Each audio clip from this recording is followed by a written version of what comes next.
महायुतीचं सरकार आहे, आपण सत्तेत आहेत आणि आपल्याला अशा वेळेला पाण्यासाठी जर संघर्ष करावा लागतो, ही बात कितपत योग्य? हे बघा, पाण्यासाठी संघर्ष करावा लागतोय असं मी म्हणत नाही. 5 वर्ष आपण जुन्नर तालुक्याच्या पाण्याच्या बाबतीत इथं कोणाचंही मनोगत घ्या, नाही तर तालुक्यामध्ये तुम्ही व्हॉइस घ्या की कशा बाबतीचं नियोजन झाले. 34 सुप्रमा जी होणार आहे त्या 4थ्या सुप्रमामध्ये आपल्या पदरात आपल्याला काय काय पाडायचंय त्याचा उल्लेख मी केलेला आहे. पण 2018ला जी 3री सुप्रमा झाली त्याच्यामध्ये जुन्नर तालुक्याच्या 2 गोष्टीमध्ये नुकसान झालंय, ते पुन्हा एकदा मला ते आणायचं आहे. त्याचा मी उल्लेख इथे केलेला आहे. जसं 5 वर्षामध्ये मी जुन्नर तालुक्याच्या हिताच्या पाण्याचं रक्षण करून प्रत्येक शिवारापर्यंत लोकांचं समाधान होईल तोपर्यंत पाणी पोहोचण्याचं काम केलं. दुष्काळाची परिस्थिती असली तरी सुद्धा केलेलं आहे. ते सरकार येतील जातील, कोणाचं सरकार आहे मी असं म्हणणार नाही, पक्षवाद आहे मी असं मी पुन्हा एकदा म्हणणार नाही, पण हा वाद प्रांताचा आहे आणि त्याच्यामुळं आपल्याला ते सतर्क राहून केलं पाहिजे. जो सतर्क राहील त्यांनी करून दाखवले, जो सतर्क नव्हता त्याच्या कार्यकाळात काय झालंय हे आपण सर्वांनी पाहिलेलं आहे. त्याचा उल्लेख मी इथे केला. जुन्नर तालुक्याच्या विकासाचा जो मुद्दा येतो, नुकतीच 2 दिवसापूर्वी नारायणगावचे उपसरपंच बाबू पाटे यांनी सांगितलं की नारायणगावच्या विकासाकडे अतुल बेनकेंचं दुर्लक्ष होतंय, खोडद रस्त्याचं काम अनेक दिवसापासून प्रलंबित आहे. याबाबत काय सांगाल सर? वारुवाडीचा जो रस्ता झाला त्याच्यामधून त्याची लेंथ शॉर्ट पडत होती, म्हणून खोडद रस्त्याच्या निधीचा वापर आपण वारुवाडीच्या रोडला केलेला आहे. खोडद ते नारायणगावमध्ये जो रस्ता कथे डायग्नोस्टिक सेंटर पर्यंत होता त्या ठेकेदाराला आपण त्याची वाढ करून दिलेली आहे आणि म्हणून तोच ठेकेदार जो खोडदपासून आता रस्ता करतोय त्या ठेकेदाराकडून तो रस्ता पूर्ण होणार आहे. नारायणगावचा जो अंतर्गत रस्ता आहे वेशीच्या पुढचा, त्याच्या मागून तो जुन्नर रोड जुना आहे, तो कोणी मंजूर केला? आमदार अतुल बेनके, मी तिथं सभागृहामध्ये सगळ्या गोष्टी त्या मांडल्या, माझ्या नावाने ती ऑर्डर आहे. सार्वजनिक बांधकाम मंत्री रवींद्र चव्हाण साहेब तिथं आले, आशा त्यांच्या वाढदिवसाच्या निमित्ताने. संतोष नंदे मला रिक्वेस्ट केली त्यांच्या हाताने करायचा, करा म्हणलं, माझं काय अडचण नाही, तिथं उलट मंत्री आहेत, हे कामं केली. आणि अजून एक गोष्ट सांगतो, नारायणगावमध्ये डीपीसीचे इतके कामं मंजूर आहेत, पण मी ते कामं मंजूर केले म्हणून त्याला नारायणगाव ग्रामपंचायत एनओसी देत नाही. असे भरपूर काम आहेत, ते मी आता बीडीओशी बोलून मी ते काम करणारच आणि ते करून दाखवणारच. अतुल शेठ, महायुती कामाच्या बाबतीत सर्वांनी एकमेकाच्या हातात हात घालून काम केलं पाहिजे, कुठल्याही पक्षधारी नेता असतील. पण अशा बाबतीत जर वागत असेल तर हे चुकीचं आहे. ही तालुक्याची जनता किंवा नारायणगावची जनता पण माफ करणार नाही. जे काय करेल ते आम्हीच करू, तुम्ही काय करू शकणार नाही. ही जी भावना आहे ना, ही पहिले त्यांनी काढली पाहिजे असं मला त्यांना आवाहन. महायुतीमध्ये शरददादा आहेत, आशाताई आहेत, ते देखील दावेदार आहेत विधानसभेसाठी. याबाबत तुम्ही कसं पाहता? याच्याकडे कसं आहे, महाविकास आघाडी आणि महायुतीमधून अनेक इच्छुक आहेत. ज्याचा त्याला इच्छुक राहण्याचा त्याचा अधिकार आहे, ज्याला त्याला त्याचा दावा करण्याचा त्यांचा अधिकार आहे. शेवटी जे जे इच्छुक होतात, जे जे दावा करतात, त्यांचं काहीतरी गणित असतील किंवा त्यांनी आतापर्यंत जे काम केलं त्याला लोक पसंत देतील, अशा पद्धतीने पुढे जाणार. म्हणून ज्यांनी दावे केले आणि ज्यांनी इच्छा व्यक्त केली त्यांच्याबद्दल मी कसं काय बोलणार. जुन्नरच्या जनतेची सेवा प्रदीर्घ काळ वल्लभशेठ बेनके साहेबांनी केली. 2 टर्म जरी ते आमदार नव्हते तरी त्यांनी केली. पहिल्यांदा मला लोकांनी नाकारलं तरी मी त्यांची सेवा करत राहिलोय. आता मी आमदार झालो तर मला परिपूर्ण जे काय करता येईल ते मी करणार आहे आणि पुढेही जनता सुजाण आहेत, त्या दृष्टिकोनातून ते एक चांगला लोकप्रतिनिधी निवडतील याच्या बाबतीत माझ्या मनामध्ये काही कुठली शंका नाही. लोकसभेच्या निवडणुकीमध्ये ज्या ज्या गोष्टी घडल्या त्या वेगळ्या फॅक्टर्सनी घडल्या होत्या. त्याचं जे काय एक्झाम्पल आहे ते काय विधानसभेला काय लावण्याचा काय अर्थ नाही. ड्रीम प्रोजेक्ट काय तसं जर लावायचं असतं तर पवार साहेबांच्या मागे राहिली जी काही मोठ्या प्रमाणामध्ये ही काही लोक आहेत, ही काही तुम्हाला इथे दिसतील ती तुम्हाला पाहायला मिळालं असते. आगामी ड्रीम प्रोजेक्ट नेता म्हणत नाही, जो सर्व समाजामध्ये शेतकऱ्यांचा प्रतिनिधी करणारा, शेतकऱ्यांमध्ये आदर्शवत पुढे जाणारा हे जे काही लोक असतील ते येत आहे. तालुक्यातील ज्येष्ठ नागरिकांना वाटतं की तुम्ही शरद पवार गटातून निवडणूक लढवावी, त्याबाबत काय बोलाल? त्याच्याबद्दल मी तुम्हाला आधी स्पष्टीकरण दिलेलं आहे आणि त्याच्यासाठी काय काय झालं ते पण मी सांगितलेलं आहे, त्याचा पुनरुल्लेख करत नाही. पवार साहेबांनी मी सहमत आहे आणि त्या लोकांच्या भावनेशी मी सहमत राहून ज्याच्या गोष्टीवरून पुढे जायचंय त्या गोष्टी करतोय. पण काही ठराविक चरण असतं तर त्यांना बी माहिती आहे माझं मत काय आहे आणि म्हणून लोक मला स्वीकारतील, ते लोक माझ्या मागे उभं राहतील, कारण पवार साहेबांचा विचार घेऊनच मी पुढे जाणार. भविष्याचे ड्रीम प्रोजेक्ट काय असतील आपले ड्रीम प्रोजेक्ट? जुन्नर तालुका पर्यटन जाहीर झाला, पण फक्त तो जाहीर झाला, त्याच्यावर कुठल्या प्रकारचं काम झालं नाही. मी आता पर्यटनाचा DPR करायला हाती घेतलेला आहे.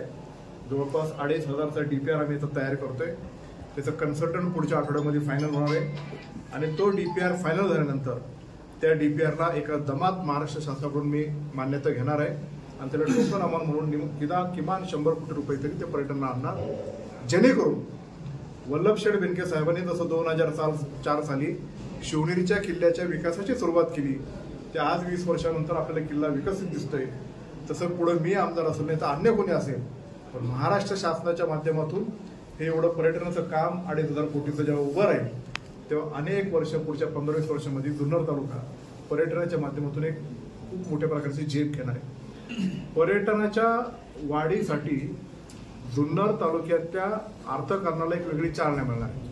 पण अर्थकारणाला चालना मिळत असताना खूप मोठ्या प्रमाणामध्ये लोक येणार आणि ते निसर्गाचा ऱ्हास होणार, ज्याच्या बाबतीत पण काही नियमावली ते ठरवले जाणार आहेत. जसे आपले पठार असतील, कास पठारासारखं आणे पठार असेल किंवा आंबे हत्तीचं पठार असेल किंवा अन्य असे पठार आहेत की जिथं अजून लोक पोहोचलेले नाही, असे काही पठार आहेत, त्याचं जतन करणं, तिथली जैवविविधता जपली गेली पाहिजे, इतर ऐतिहासिक स्थळं त्यांची जपणूक गेली पाहिजे, इतर निसर्गाची स्थळं असतील, इतर धार्मिक स्थळं आहेत, या सगळ्यांचा समाविष्ट करून हा जुन्नर तालुका पर्यटनाच्या दृष्टिकोनातून मोठा होईल.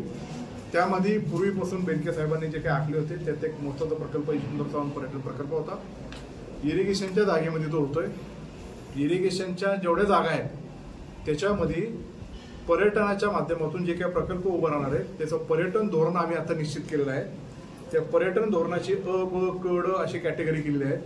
त्यातल्या एका कॅटेगरीमध्ये तिथला एक प्रोजेक्ट आम्ही तिथं करतोय, म्हणून त्याला थोडासा उशीर झाला. मध्यंतरी कोरोनाचा काळ, मध्ये सत्तंतरचा काळ, त्याच्यामुळे ते राहिलं, म्हणून त्याच्यावर आम्हाला एवढं काम करता आलं नाही. पण तिथलं कंपाऊंडर आणि अप्रोच रोडमध्ये आपण काम केलेलं आहे. त्याचबरोबर वडद धरणाच्या शेजारी एक नवीन शिवसृष्टी उभी राहणार आहे. एक चांगला प्रकारचा मुंबईचा एक आर्किटेक्ट आहे आणि अनेक जे काय छत्रपती शिवाजी महाराजांवर अभ्यास असणारे जे लोक आहेत त्यांच्यामध्ये त्यांचा समाविष्ट करून तो प्रोजेक्ट आता लवकरच त्यासाठी 150 कोटी रुपये सुद्धा अर्थसंकल्पातून दिलेले आहे. त्याचं प्रोजेक्ट आणि या सगळ्या गोष्टीचं काम बाकी आहे. कसं करायचं हेच फक्त आता राहिलेलं आहे की जेणेकरून सार्वजनिक बांधकाम विभाग, इरिगेशन विभाग, MPDC विभाग यांचे संयुक्त करून कोणी काय काय बघायचं ते ठरेल आणि मग जाईल. करायचं आहे तर ठरलेलंच आहे. अशा प्रकारचे प्रकल्प आपल्या तालुक्यामध्ये करतोय. त्याचबरोबर शेतकऱ्यांची दिवसा वीज मागण्याची जी वीज पाहिजे जी मागणी होती त्यातून एक महत्त्वाचं पाऊल सरकारने उचललेलं आहे. प्रत्येक गावाला पुरेल अशा प्रकारची सौर ऊर्जा प्रकल्प आम्ही आता सुरुवात करतो. पुढच्या एका 10-15 दिवसामध्ये काही ठराविक गावांमध्ये भूमिपूजन सुद्धा आम्ही करतो.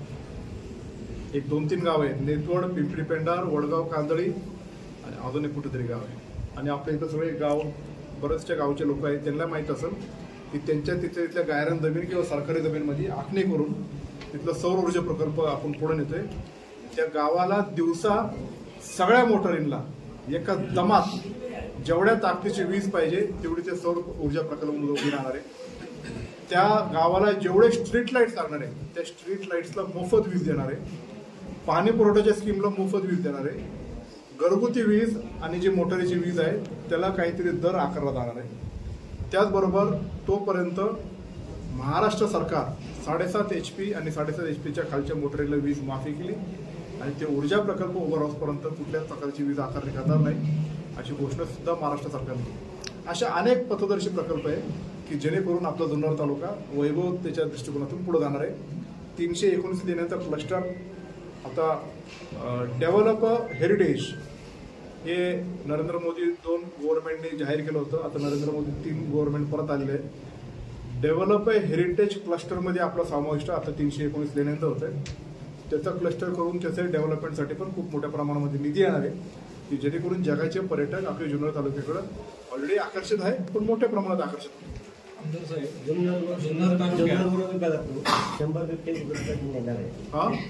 जुन्नर वनावर गावातनं 100 बिबटे गुजरातला नेण्याचा जो शासनाने जाहीर केलं त्याच्यात किती बिबटे नेलेत का?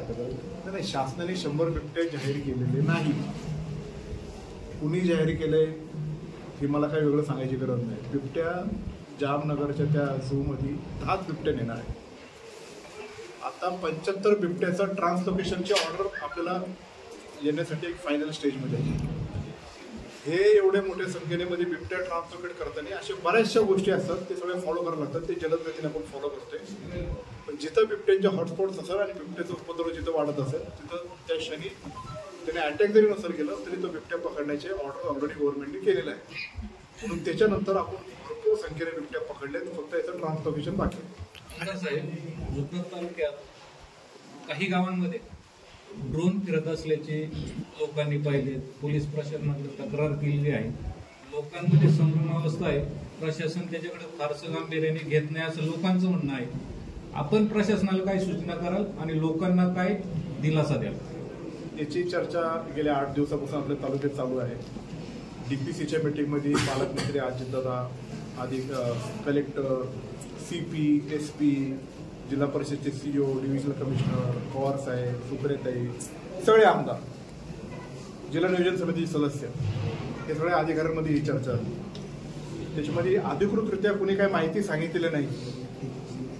पण मी काय अधिकृतरित्या सांगू शकणार नाही की काय काय गोष्टी मला खाजगीत काही अधिकाऱ्यांनी सांगितलेल्या आहेत. पण त्यातून कुठल्याही प्रकारचं भयभीत होण्याचं काही कारण नाही.